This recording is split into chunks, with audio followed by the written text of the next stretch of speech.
Hey everyone, I am your host Ryan, and welcome back to Speak Up, your daily podcast where we make English learning simple, fun, and effective. Whether you're a new listener or you've been with us for a while, thank you for tuning in.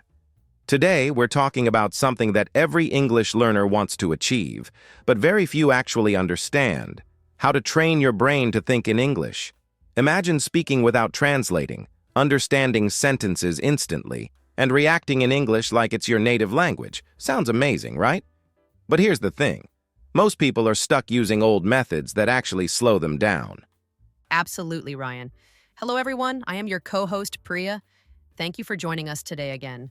Most learners don't realize that the biggest reason they struggle with fluency is because they're constantly translating in their heads. And that process is tiring, slow, and totally unnecessary. In this episode, we'll show you how to learn English fast by changing how your brain processes the language. There's actually a small mental shift, almost like flipping a switch, that can train your mind to start thinking in English naturally. And the best part? It doesn't involve memorizing more grammar rules. Stick with us because in a few minutes, we'll reveal that exact shift, and it might change the way you learn English forever. Let's first understand the flaw in how most people try to speak English. When you think in your native language and then translate into English, your brain works in layers. First, it forms the thought in your language. Then it searches for English words. Then it checks if the sentence is correct. Only after all that do you speak. This slows down the whole process. That delay creates pauses, broken sentences, and nervousness. Even if you know the words, you feel stuck. Translation blocks your ability to speak English naturally because your mind is busy switching instead of flowing. Right, Ryan. And this habit of translating doesn't just slow you down, it builds the wrong mental pattern. Your brain learns to depend on your native language first. That's the opposite of fluency. Think about it. When fluent speakers talk, they don't stop and translate. They respond instantly, just like you do in your mother tongue. That's why translating is not a step toward fluency. It's a barrier. If you want to improve your English fluency, your brain needs to connect directly to English thoughts, not go through a middle language. Also, translation increases your chances of mistakes. Why? Because languages don't match word for word. A sentence that works in your language might sound strange in English. So when you translate, your sentences can feel unnatural or confusing. This is why even people with strong vocabulary sometimes speak awkwardly. They're using their native language structure inside English. Fluency means your mind thinks in English order, using English sounds, phrases, and patterns naturally. Exactly. And here's something many learners don't realize. The longer you rely on translation, the harder it becomes to break the habit. It becomes automatic, and not in a good way. That's why many learners reach a level where they know English but can't speak English naturally. Their mind is stuck in translation mode. True fluency happens when you look at a thing, feel an idea, or hear a word, and your brain reacts instantly in English. No middle step, no delay. Just direct, natural response. That's the mindset we need to build. We've understood the flaw, and now let's talk about the foundation of real English brain training. Most people think, if I just speak more, I'll become fluent. But actually, the brain doesn't work like that. Before you can speak well, you have to hear a lot of good English first. Think about how babies learn. They don't speak for the first couple of years, they just listen. In the same way, your brain needs strong English listening practice before it can start thinking in English easily. Yes, exactly. And when we say input, we simply mean what you put into your brain every day. If you keep hearing your native language all the time, that's the voice your brain will keep using. But when you listen to English often, real English, like podcasts or videos, your mind slowly begins to copy those sounds and patterns. This is the first step in training your brain to think in English. You're not forcing it. You're letting it absorb naturally, just like a child does. Right. And here's something cool. When you listen regularly, your brain starts picking up not just the words, but how they're used. The tone, the rhythm, the flow, it all becomes familiar. That's why we always say, don't just listen to understand. Listen to train your brain. This is what English brain training is all about. It's not a one-day thing, but with daily practice, it really starts to change the way you think and speak. Totally. And the best part? You don't need to understand every single word. It's okay if some things go over your head. What matters is the exposure. Just like how music gets stuck in your mind, English phrases start sticking too. So if you're listening to audiobooks, podcasts, or even YouTube videos in English every day, you're already training your brain without even realizing it. That's the kind of easy practice that really works. Another tip: don't just listen once and move on. Repeating content is super helpful. If you find an English video or podcast you enjoy, try listening to it 2 or 3 times. The first time, you catch the basic idea. The second time, you notice how sentences are built. The third time, it feels almost familiar. That's real English brain training in action, and it builds your confidence without pressure. Yes, that's such a smart way to learn. So instead of only focusing on speaking, try filling your day with good English input. Even if it's just 15 or 20 minutes a day, it adds up. The more your brain hears natural English, the more it starts thinking in English. So remember, if you want to speak English naturally, start by listening deeply every day. That's where fluency truly begins. Now that we understand how input shapes your English thinking, let's take it one step further by using your own mind as a training ground. One of the best English-speaking tips I've ever come across is this: talk to yourself silently in English. You don't need to speak out loud. Just create a little voice in your head that uses English during the day. For example, you're walking down the street. You think, "The sun is bright today," or "I'm going to buy some milk." Small, simple sentences. That's how you start to think in English. Yes, and you don't need anything special, just your thoughts. Throughout the day, try describing things around you in English, like, "That's a red car," or "I'm feeling hungry now." It's like narrating your day, but inside your head. This is such a powerful habit because it makes English your default language for basic thoughts. You slowly stop depending on translation and start forming sentences naturally. It's one of the easiest and most personal ways to improve. And don't worry if your sentences aren't perfect. That's not the goal here. The goal is to get your brain used to choosing English first. The more you think in English, even with small thoughts, the more comfortable it feels. So next time you're planning your day, try saying in your mind, "First I'll finish my work, then I'll cook dinner." These tiny internal dialogues add up, and they're a huge part of fluency. Exactly. You can also use this when you're bored, like waiting in line or riding the bus. Just pick something and start thinking about it in English. "That lady is wearing a green dress." "The bus is late today." Or even ask yourself questions like, "What do I need to do tomorrow?" and answer in English. These small moments are chances to practice. No books, no pressure, just you and your mind. That's real English brain work. And here's something cool. You'll start noticing progress without even trying. After a few weeks of silent thinking, you'll realize that English words are popping up faster. You won't need to stop and translate. It'll just flow. That's because you're building a habit, and your brain is slowly making English feel automatic. This kind of quiet, personal practice is honestly one of the most powerful English-speaking tips I can give. So true. And anyone can do this, no matter their level. Even if you only know basic words, you can start small. "I like tea."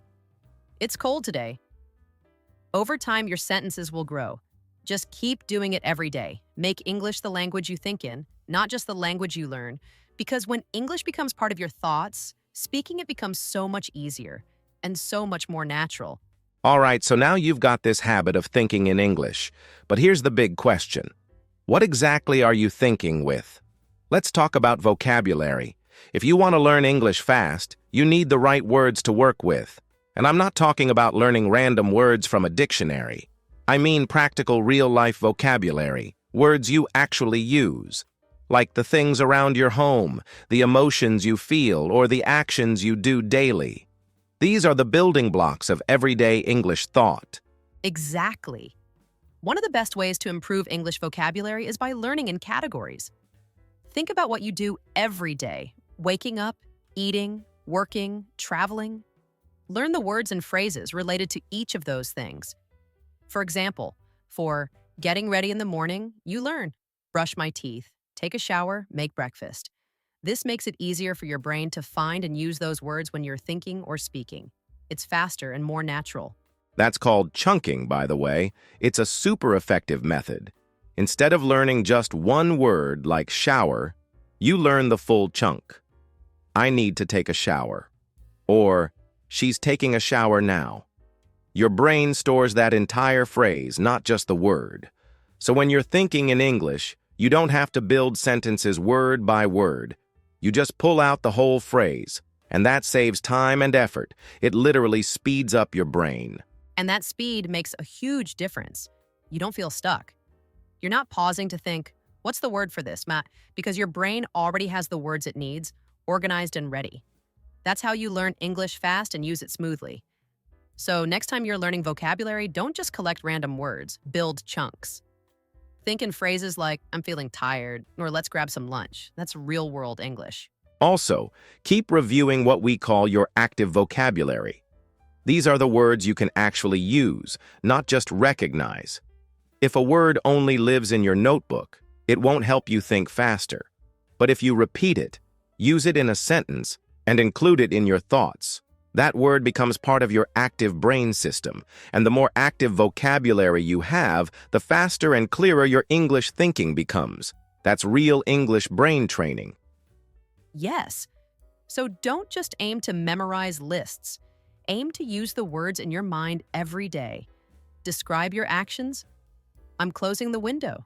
He's talking too fast. It's getting dark. The more you do that, the more natural it feels. And soon, your brain won't need to slow down or switch languages. You'll think in English, and you'll do it quickly, clearly, and confidently. So now you've got the vocabulary and phrases in your head. But here's the next challenge. Can your brain react fast in real conversations? That's what English reaction training is all about. See, most people freeze during a conversation, not because they don't know English, but because their brain isn't trained to respond instantly. That's where English conversation practice with quick response drills becomes a game changer. Totally. Think of it like training your brain for a sport. You don't just study the game, you practice reacting. Try asking yourself questions like, what's this? While pointing at objects. Or, what would I say if someone asked me for directions? No long thinking, just speak out loud. Fast drills like these help your brain get used to replying without delay. That's how you speak English naturally, without panic or hesitation. And if you're shy about speaking out loud, you can still do this alone. Use flashcards, but not with just word meanings. Instead, write situations. Like, you're at a restaurant and the waiter asks for your order. What do you say? Then respond out loud, immediately. No long pauses. This kind of English conversation practice simulates real-world moments and sharpens your instincts. That's how you develop real fluency. Yes, and set a timer sometimes. Give yourself 5 seconds to answer a question or react to a situation. The goal is not to be perfect, it's to train speed. Even if your sentences aren't perfect at first, it's fine. What matters is that your brain gets used to thinking in English quickly. The more you practice under time pressure, the better your brain learns to handle real conversations. You know what's great? This method also builds confidence. When you realize, hey, I just answered in English without even thinking, that's a huge win. It means your brain is adapting. You're no longer translating, you're reacting. And once your reflexes are trained, you'll speak English naturally even when the situation is unexpected or fast-paced. Exactly. These drills turn English into your automatic response system. Start small, be consistent, and have fun with it. Ask a friend to quiz you or just practice in front of a mirror. The goal isn't to memorize, it's to train your brain for real-time reactions. And when you do that, conversations stop feeling scary and start feeling easy. You become quick, confident, and truly fluent. Finally, let's talk about how to build a full English environment in your mind. The idea is simple but powerful. Surround your brain with English all day long, even when you're not speaking to anyone. For example, one of the easiest things you can do is change your phone's language settings to English. You use your phone constantly, so seeing English words and phrases hundreds of times a day trains your brain without extra effort. This kind of English brain training is like giving your mind constant small workouts. That's a great start, Ryan. Another important tip is to make English your default language for your own thoughts. Instead of thinking in your native language and translating, try to switch your inner voice directly to English. When you plan your day, remind yourself in English. For example, think, I need to buy groceries, instead of using your mother tongue. This takes practice, but it slowly rewires your brain to think in English naturally. Yes. And here's another practical way. Visualize and mentally label things around you in English. When you look at your watch, say in your mind, "This is a watch." When you see a tree outside, think, "The tree is tall." Doing this regularly builds strong mental connections between objects and their English words.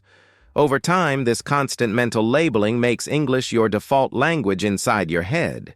Exactly, Ryan. The key to this method is consistency. Keep practicing these small habits every day.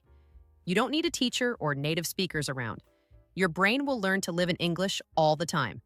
When you do this, your thoughts, plans, and even feelings will start happening in English. That's real English brain training, training your mind to switch smoothly and easily. So to sum up this part, building a full English environment means making English the language of your phone, your thoughts, and your surroundings. It's not about being perfect. It's about practice, day after day, creating habits that train your brain to think in English automatically. Right, Ryan. Keep doing these small daily exercises, and soon English will stop feeling like a foreign language in your mind.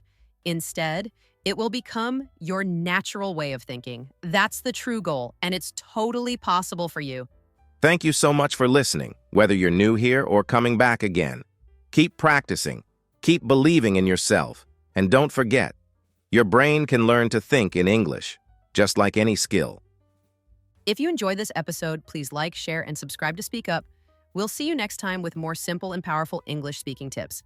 Take care and keep speaking up in English every day. Bye for now.